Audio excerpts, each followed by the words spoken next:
Hi மக்களே, எல்லாரும் எப்படி இருக்கீங்க?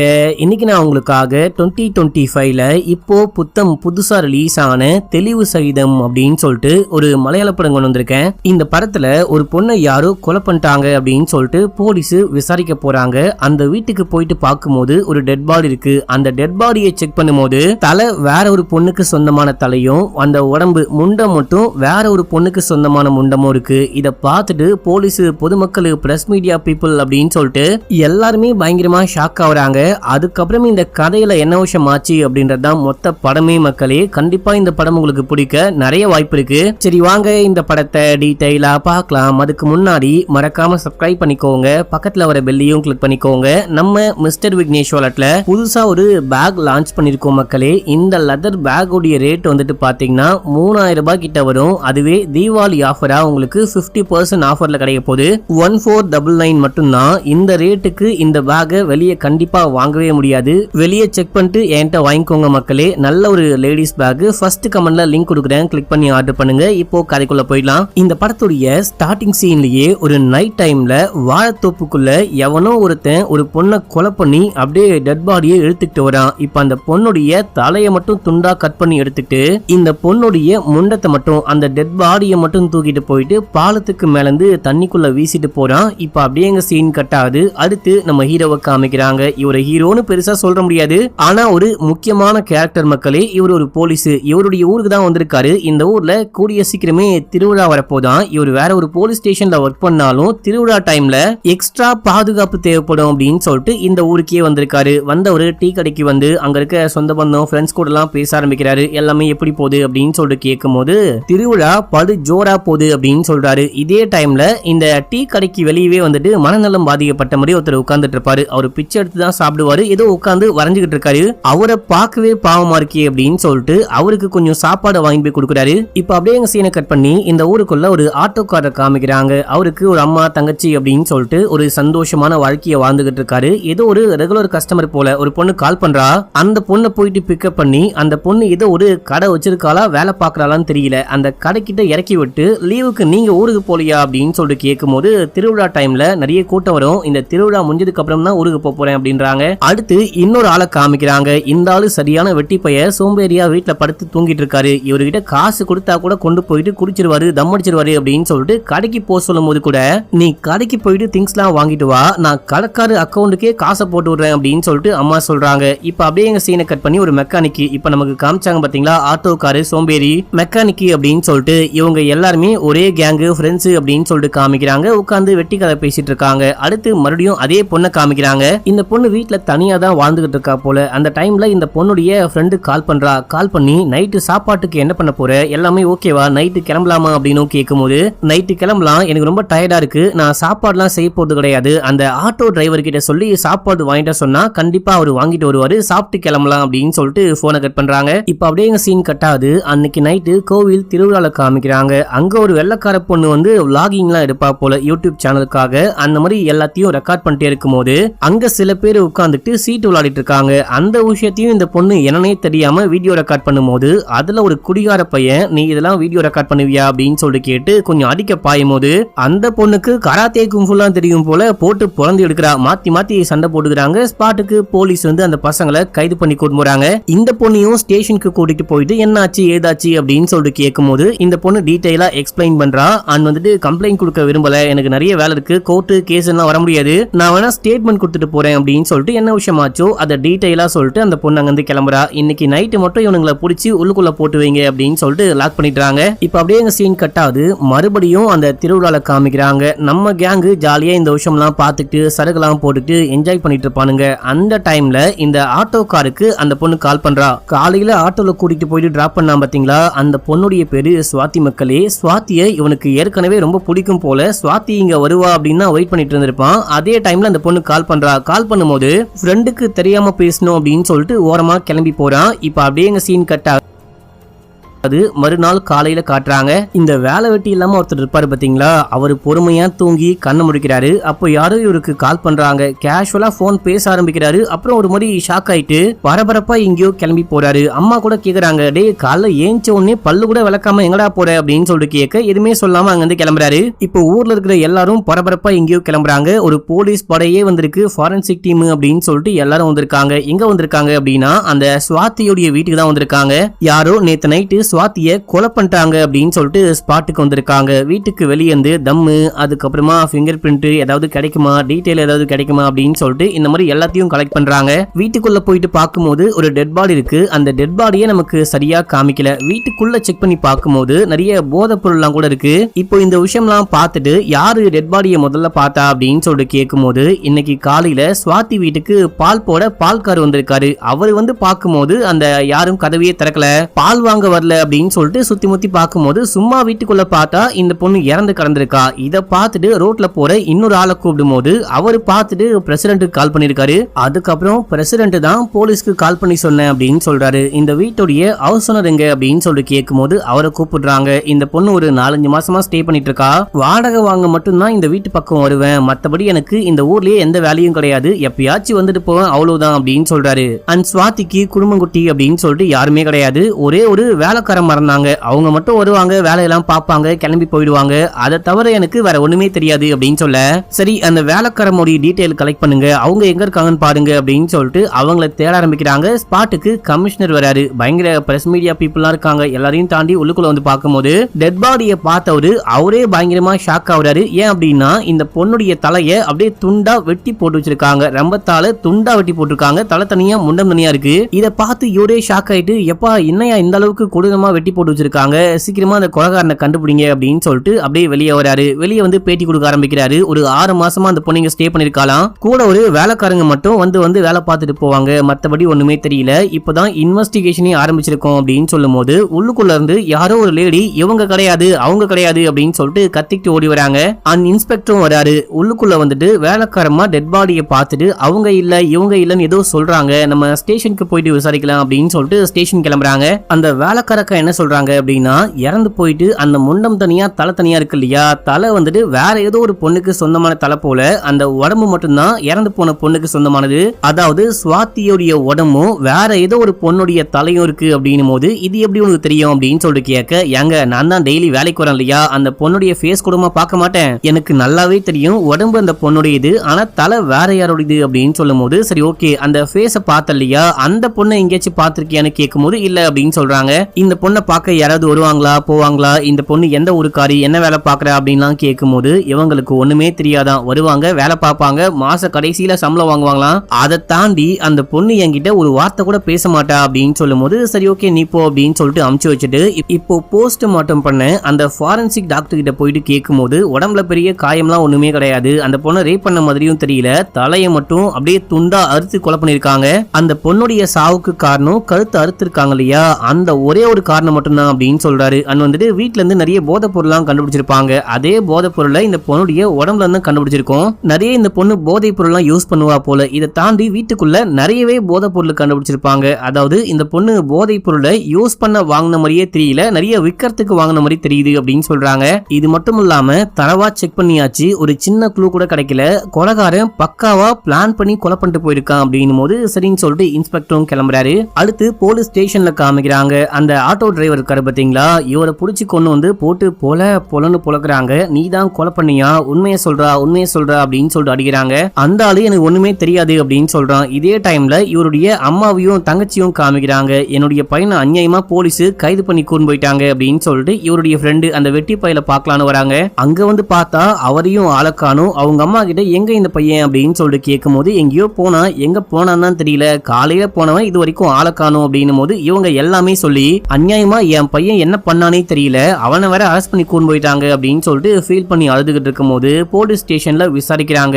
உனக்கு அந்த இறந்து போன சுவாதியை தெரியுமா அப்படின்னு சொல்லிட்டு கேட்கும் போது, நல்லாவே தெரியும், என்னுடைய ஆட்டோல் தான் அடிக்கடிக்க வருவா, நான் தான் கூட்டிட்டு போயிட்டு விடுவேன், கொண்டு வந்து டிராப் பண்ணுவேன் அப்படின்னு சொல்ல, அந்த பொண்ணு இறந்து போறதுக்கு முன்னாடி கடைசியா நீ தான் அந்த பொண்ணுக்கு கால் பண்ணிருக்க, அதுக்கப்புறம் அந்த பொண்ணு உனக்கு கால் பண்ணிருக்கா, உனக்கும் அந்த பொண்ணுக்கும் என்ன கனெக்ஷன், நேத்து நைட்டு போயிட்டு அந்த பொண்ணை பாத்தியான்னு கேட்கும் போது இல்ல அப்படின்னு சொல்றாரு. இப்போ அங்க இருந்து ஒரு தாத்தாவை அப்பாவை கொண்டு வராங்க.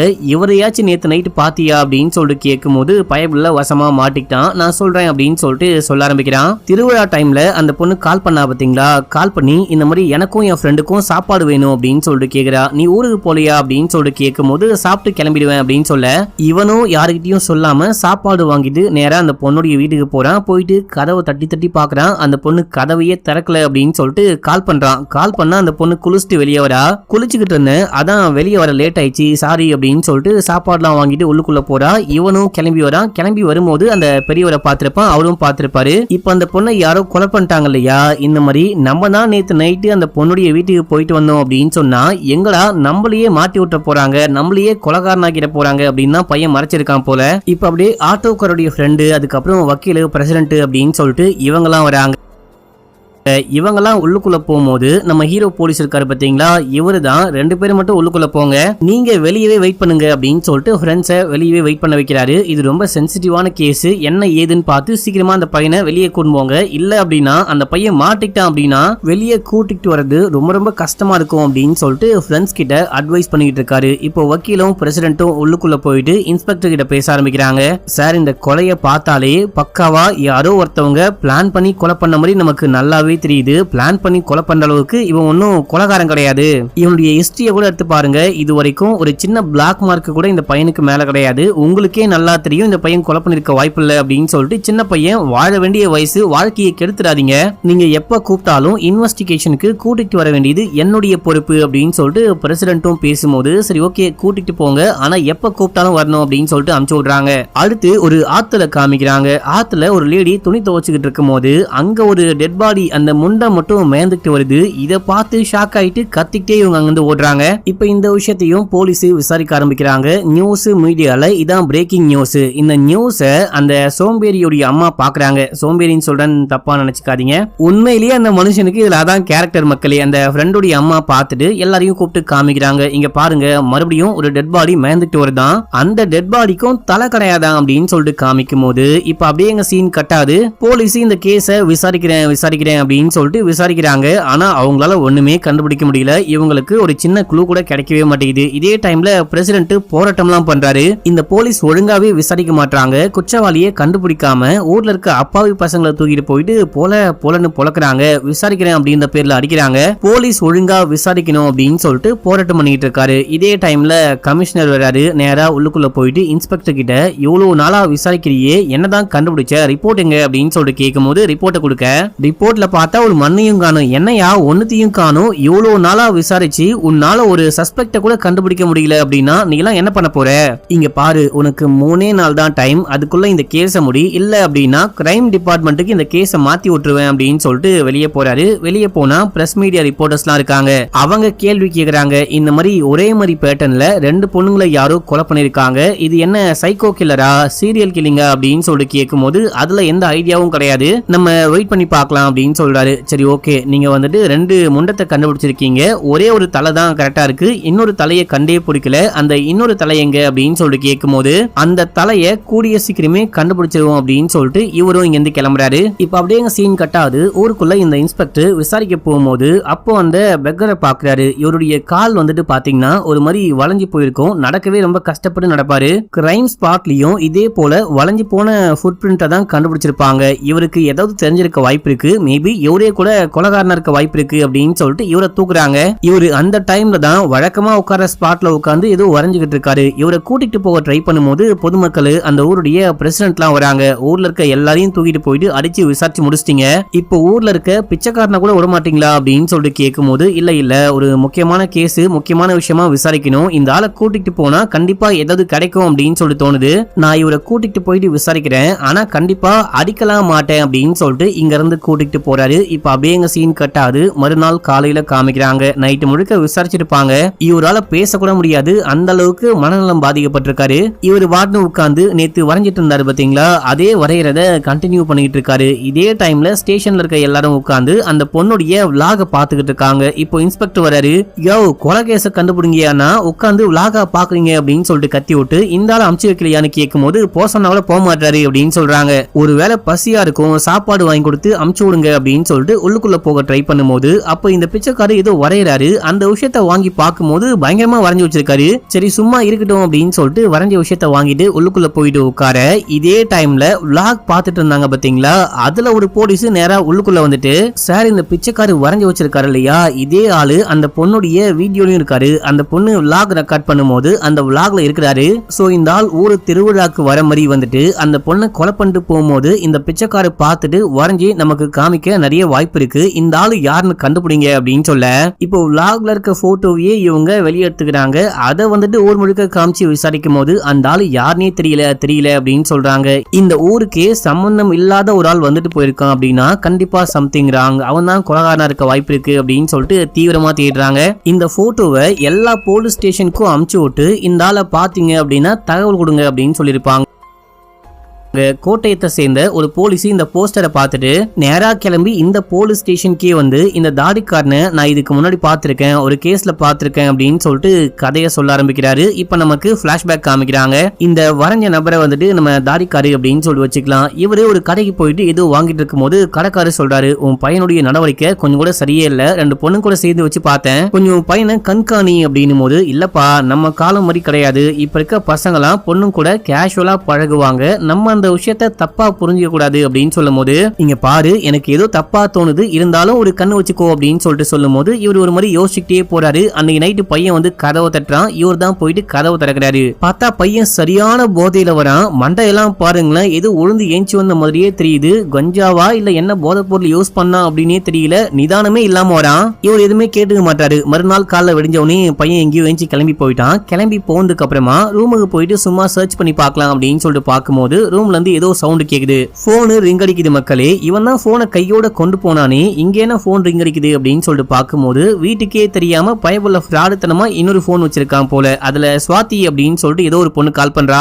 ஸ்வாதி யாருன்னு உங்களுக்கு தெரியுதா? அந்த வில்லேஜ்ல ஒரு பொண்ணு இறந்து போனா பாருங்க, அதே ஸ்வாதி தான் இங்க கால் பண்றா. இவரு போன் அட்டன் பண்ணி காதுல வைக்கிறாரு. ஹலோ கூட சொல்லவே இல்ல. அதுக்குள்ள அந்த பொண்ணு பயங்கரமா கத்த ஆரம்பிக்கிறா. வாங்கின காசை கொடுக்க மாட்டேன், எங்க போவன்னு பாத்துடலாம், நான் உன்னை என்ன பண்றேன் பாரு, அந்த போதை பொருள்லாம் வாங்கிட்டு போயிட்டு காசை கொடுக்கவே இல்லை அப்படின்னு சொல்லிட்டு திட்டி விட்டு போனை கட் பண்றா. இவருக்கா ஒண்ணுமே புரியல. என்ன போதை பொருள் என்ன காசு அப்படின்னு சொல்லிட்டு புரியாம அவனுடைய பீரோல செக் பண்ணி பார்க்கும்போது நிறைய போதை பொருள்லாம் கண்டுபிடிக்கிறாரு. இதையெல்லாம் பத்தி அம்மா கிட்ட சொன்னா எங்க டென்ஷன் ஆயிட போறாங்க, பயந்துட போறாங்க அப்படின்னு சொல்லிட்டு இவர் எதுவுமே சொல்லாம அவசரமா எங்கேயோ கிளம்புறாரு. ஏங்க அவசரமா எங்க போறீங்க, சாப்பிட்டு போங்க அப்படின்னா கூட கேட்காம சாப்பிடாம கிளம்பிட்டாரு. இப்ப இவர் போனதுக்கு அப்புறமா பையன் வீட்டுக்கு வரான். வீட்டுக்கு வந்து போதை பொருள் யூஸ் பண்ணலாம் அப்படின்னு சொல்லிட்டு பார்க்கும்போது அவன் வச்சிருந்த அந்த ட்ரக் எதையும் காணும். அம்மா அம்மா அப்படின்னு சொல்லிட்டு கத்திக்கிட்டு பயங்கர டென்ஷனா வெளியே போறான். அதுக்கப்புறம் தாடிக்காரி எங்கேயோ வெளியே போயிட்டு மறுபடியும் வீட்டுக்கு வராரு. வீட்டுக்கு வந்து பார்த்தா வீட்டு வாசல்ல பொதுமக்கள் நிறைய பேர் நிக்கிறாங்க. அக்கம் பக்கத்தை சேர்ந்த நிறைய பேர் நிக்கிறாங்க. ஒரு மாதிரி இவரும் பயத்தோட உள்ளுக்குள்ள போயிட்டு பார்க்கும்போது மனைவி ஒரு பக்கமா இறந்து கிடக்குறாங்க. மண்டையில செமையா காயம்பட்டு அப்படியே ரத்தம் போயிட்டு இறந்து போனாங்க போல. இன்னொரு ரூம்ல பார்த்தா பையன் தூக்கு போட்டு தொங்கி கிடக்குறான். இதையெல்லாம் பார்த்துட்டு மனுஷனுக்கு ஒண்ணுமே புரியல. தலையும் புரியாம காலும் புரியாம அப்படியே உடஞ்சி போயிட்டு உட்கார்றாரு. அப்ப அங்க இருக்க ஆன்ட்டி என்ன சொல்றாங்க அப்படின்னா, உங்க பையன் தான் கோவமா வீட்டுக்கு வந்தான், வீட்டுக்கு வந்து அம்மா அம்மான்னு கத்துனா, அதுக்கப்புறம் உங்க பொண்டாட்டி கத்துற மாதிரி சவுண்டு கேட்டுச்சு, உங்க பையன் தான் பொண்டாட்டிய கொலை பண்ணிட்டு தூக்கு போட்டு தொங்கிட்டான் அப்படின்னும் போது என் பையன் இந்த மாதிரிலாம் பண்ண மாட்டான் அப்படின்னு இப்ப இந்த கேஸ வந்துட்டு இப்போ ஒரு போலீஸ் ஸ்டேஷனுக்கு வந்து ஒரு போலீஸ் சொல்லிட்டு இருக்காரு பாத்தீங்களா, இவரு தான் விசாரிச்சாராம். அந்த கேஸ்ல அந்த பையன் தான் போதை பொருளை தேடிட்டு அதுக்கப்புறம் அம்மா கிட்ட கேட்கும் போது ஏதோ சண்டை வந்து அம்மாவை கொலை பண்ணிட்டான் அப்படின்னு சொல்லிட்டு அந்த கேஸ் முடிஞ்சு போச்சு. இருந்தாலும் அந்த கேஸ்ல அந்த குடும்பத்திலேயே உயிரோட இருந்த ஒரே ஆளு அந்த அப்பா தாடிக்காரன் மட்டும்தான். மேபி இந்த ஆள் கூட கொலை பண்ணிட்டு பையன் மேல பழைய தூக்கி போட்டிருக்க வாய்ப்பு இருக்கு அப்படின்னு சொல்லிட்டு இந்த ஆளை வந்துட்டு ஃபாலோ பண்ண ஆரம்பிச்சிருக்காங்க. கொஞ்ச நாளைக்கு ஆச்சு கண்காணிப்பாங்க. அப்படி கண்காணிக்கும் போது இந்த ஆளு கிளம்பி இதே ஊருக்கு வந்தா. இந்த தாடிக்காரர் என்ன பண்ணிருக்காரு அப்படின்னா, ஸ்வாதியால தான் நம்ம குடும்பமே நாசமா போச்சு அப்படின்னு சொல்லிட்டு ஸ்வாதிய ஃபாலோ பண்ண ஆரம்பிக்கிறாரு. ஸ்வாதி எங்கேயோ போயிட்டு ஏதோ பாக்ஸ் எல்லாம் வாங்கிட்டு வரா. இந்த பொண்ணு யாருக்கும் தெரியாம இந்த போதை பொருளை தான் வித்துக்கிட்டு இருக்கா போல. மக்களே தன்னுடைய 2 ஃப்ரெண்ட்ஸ் வராங்க. அவங்க கூட சேர்ந்துட்டு ஒரு பஸ்ல ஏறி கிளம்ப அதே பஸ்ல ஏறி இவரும் ஃபாலோ பண்றாரு. போற வழியிலேயே இந்த ஸ்வாதிக்கு யாரோ கால் பண்றாங்க. இந்த பொண்ணு ஒரு மாதிரி ஷாக் ஆகிற மாதிரி பேசிட்டு அடுத்த பஸ் ஸ்டாப்லயே இறங்கி எங்கேயோ போறா. இந்த ஆளும் பின்னாடியே ஃபாலோ பண்ணிட்டு போறாரு அப்படின்னு சொல்லிட்டு காமிக்கிறாங்க. இது வரைக்கும் போலீஸ் பார்த்திருக்காங்க. அதுக்கப்புறம் என்ன விஷயம் ஆச்சு, அவர் எங்க போனாரு அப்படின்னே தெரியல. கண்டிப்பா இந்த ஊருக்குள்ள சுத்திக்கிட்டு இருக்க வாய்ப்பு இருக்கு அப்படின்னு சொல்லிட்டு இவரை தேடிட்டு இருந்திருக்காங்க.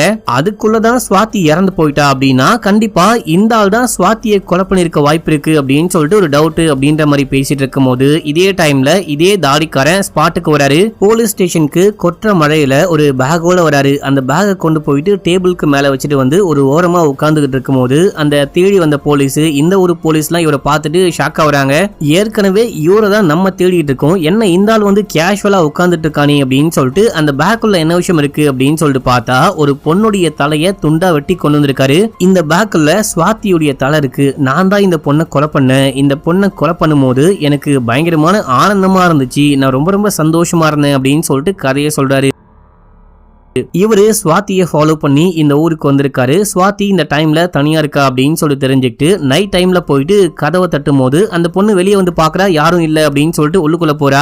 ஆனா உள்ளுக்குள்ள இந்த ஆளு ஊடிலாம் போட்டுட்டு முகத்தெல்லாம் மறைச்சிக்கிட்டு போயிட்டு இந்த பொண்ணை அடிச்சு இந்த பொண்ணை மட்டை பண்றான். மட்டை பண்ணிட்டு இந்த பொண்ணுடைய உடம்புக்குள்ள ஏதோ ஒரு இன்ஜெக்ஷன் போட்டு விடுறான். ஒரு பேக் கொண்டு வந்திருப்பான். அந்த பேக்குள்ள இருந்து இன்ஜெக்ஷன் எல்லாம் எடுத்து இந்த பொண்ணுக்கு போட்டு விட்டு அதுக்கப்புறமா தலையை துண்டா வெட்டி அந்த பேக்குள்ள வச்சுக்கிட்டு இவன் ஆல்ரெடி வரும்போதே பேக்குள்ள ஒரு தலையோட வந்திருப்பான். அந்த தலையை தூக்கி முன்னத்துக்கு பக்கத்துல வச்சுட்டு அந்த பேக்கோட கிளம்பி போயிட்டா. மக்களே, இப்போ இந்த விஷயம் தான் ஆச்சு அப்படின்னு சொல்லி முடிக்க போலீஸ் ஸ்டேஷன்ல இருக்க எல்லாரும் ஷாக் ஆகுறாங்க. இந்த விஷயம் வெளியே லீக் ஆகுது. பிரஸ் மீடியா பீப்புள்லாம் வந்து இந்த போலீஸ் ஸ்டேஷனை சுத்தி நிக்கிறாங்க.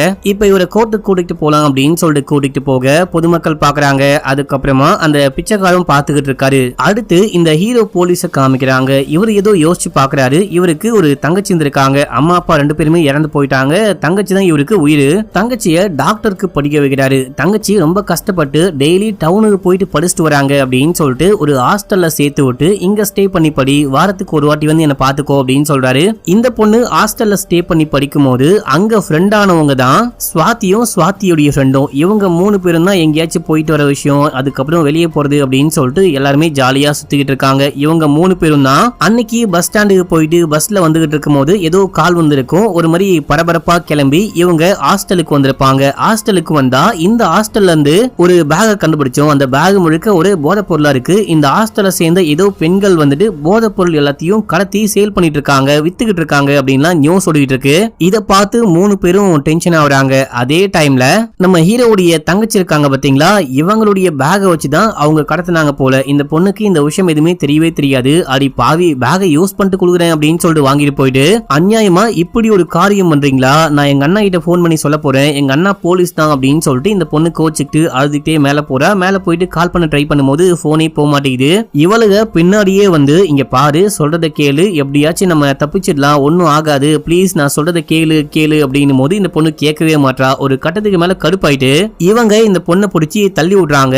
மேல இருந்து தள்ளி விட இந்த பொண்ணு கீழே ஒழுவா. கீழே ஒழுகும் போது அங்க ஒரு இரும்பு ஷீட் இருக்கும். அந்த இரும்பு ஷீட்ல தலை கரெக்டா பட்டு தலை தனியா முண்டம் தனியா ஒழுகுது. இந்த எல்லா விஷயத்தையும் தாடிக்காரு நேரடியா பார்த்திருப்பாரு. பார்த்துட்டு இந்த பொண்ணு இறந்து போனதுக்கு அப்புறமா நம்ம ஹீரோ சோகத்துல உட்கார்ந்துட்டு இருப்பாரு. அந்த டைம்ல நேரா போயிட்டு இந்த எல்லா விஷயத்தையும் நம்ம ஹீரோ கிட்ட சொல்றாரு. உன் தங்கச்சுடைய சாவுக்கு நானும் ஒரு காரணமாயிட்டேன். ஆக்சுவலா அந்த பொண்ணை ஃபாலோ பண்ணி அந்த பொண்ணு இந்த மாதிரி கஞ்சாலாம் கடத்துறா, நிறைய போதை பொருள்லாம் வைக்கிறா அப்படின்னு சொல்லிட்டு பார்த்துட்டு ஆக்சுவலா என் ஃபேமிலியும் பாதிக்கப்பட்டிருக்கு, வேற எந்த குடும்பமும் பாதிக்கப்படக்கூடாது அப்படின்னா போலீஸ்க்கு கால் பண்ணி இன்ஃபார்ம் பண்ணேன். ஆனா கடைசியா உன்னுடைய தங்கச்சியவே அவளுக்கு கொலை பண்ணிட்டாளுங்க, நான் அவளுகளை சும்மாவே விடமாட்டேன் அப்படின்னு சொல்லிட்டு இவரு கிளம்புறாரு. இப்ப அப்படியே சீன் கட் ஆகுது. நம்ம ஹீரோ இந்த விஷயம்லாம் யோசிச்சு பார்க்கும்போது ஆக்சுவலா இந்த தாடிக்காரு போயிட்டு ஸ்வாதியுடைய ஃப்ரெண்டை மட்டும் தான் கொலை பண்ணிருப்பாரு. ஸ்டார்டிங் சீன்ல ஒரு வாழைத்தோப்புக்குள்ள வச்சு ஏதோ ஒரு பொண்ணை கொலை பண்ணி கழுத்தறுப்பாங்க பாத்தீங்களா, அது இவரு தான். ஆனா ஸ்வாதியை யாரு கொலை பண்ணா, ஸ்வாதி தான் நம்ம ஹீரோடைய தங்கச்சிய மேல இருந்து பிடிச்சி தள்ளி விட்டுருப்பா. ஸ்வாதியை யாரு கொலை பண்ணா அப்படின்னு சொல்லிட்டு பார்த்தா நம்ம ஹீரோ தான். இந்த பெரியவரு வெளியே இருந்து கதவை தட்டிட்டு ஒரு ஓரமா போயிட்டு இருப்பாரு. அதுக்கப்புறமா ஹீரோ உள்ளுக்குள்ள போயிட்டு அந்த பொண்ணு வெளியே வந்து பாப்பா இல்லையா, அந்த கேப்ல உள்ளுக்குள்ள போயிட்டு அந்த பொண்ணை அட்டாக் பண்ணி உடம்புல ஊசியெல்லாம் போட்டு இந்த பொண்ணுடைய தலையை கட் பண்ணி பேக்குள்ள வச்சுக்கிட்டு ஃப்ரெண்டுக்காரையுடைய தலைய அங்க வச்சுட்டு வெளியே வந்திருப்பாரு. பேக்கோட ரத்தத்தோட வெளியே வரும்போது அந்த தாத்தா அங்க வராரு. கூட நான் பாத்துக்கிறேன், நீ வாழ வேண்டிய பையன், எனக்கு இதுக்கப்புறம் வாழ்க்கையே கிடையாது, நான் பாத்துக்கிறேன் அப்படின்னு சொல்லிட்டு பேக புடுங்கிட்டு போயிருப்பாரு. ஆக்சுவலா ஹீரோ கொடுத்திருக்க மாட்டாரு, நான் பழி வாங்கிட்டேன் அவ்வளவுதான், நான் போயிட்டு சரண்டர் ஆக போறேன் அப்படின்னு சொன்னாலும் கேட்காம பேக வாங்கிட்டு கிளம்பி இருப்பாரு. இவரு பேக வாங்கிட்டு கிளம்பி போற விஷயத்த அந்த பிச்சைக்காரு பார்த்திருப்பாரு. ஆனா நம்ம ஹீரோவை பார்த்திருக்க மாட்டாரு. அதனால்தான் இந்த தாடிக்காருடைய போட்டோவை மட்டும் அந்த பிச்சைக்காரு வரைஞ்சு காமிச்சிருப்பாரு. இந்த விஷயம்லாம் யோசிச்சுட்டே நம்ம ஹீரோ கிளம்பி ஒரு சமாதியை போறாரு. அம்மா அப்பா தங்கச்சி அப்படின்னு சொல்லிட்டு 1 by 1 அப்படியே பக்கத்துல அடக்கம் பண்ணி வச்சிருக்காங்க. அதை பார்த்து செமையா ஃபீல் பண்றாரு. இதோட இந்த படத்துடைய ஸ்டோரியும் முடிக்கிறாங்க.